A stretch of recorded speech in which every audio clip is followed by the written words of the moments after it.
Şiatta hadisinde Peygamberimiz sallallahu aleyhi ve sellem etti. Allahumma gfir li zenbi ve vesi' li fi dari ve barik li fi rizqi.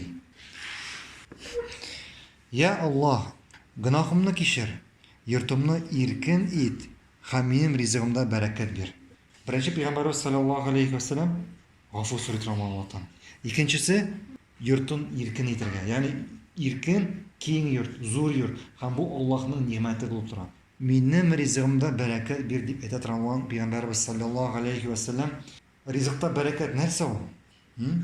Umuman kishi imtorga tegish rizqda molda ko'lamga tugul narsaga barakatga. Barakatga.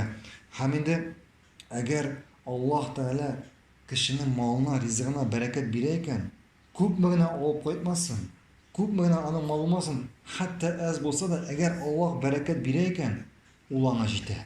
U anga yetadi, ham uning rohatini ko'radi. Ham shu bo'lgan rizqidan rozi bo'lar ekan, rizo bo'lar ekan, Alloh anga tag'in orttirib beradi. Endi biror kishi barakatga tugul ko'lamga intilar ekan, ko'pmigina uning moli bo'lmasin, molining ko'lami ne darajaga yetmasin. Agar Alloh shu uning molini, rizqini barakat bermaykan, ularga yetmayacak. Ko'pmigina bo'lmasa-da, ularga yetmayacak, ham uning rohatini da ko'rmayacak. Shunga ko'ra rizqda, molda, ko'lamga tugul barakatga intiladi. Allohdan barakat so'rash kerak.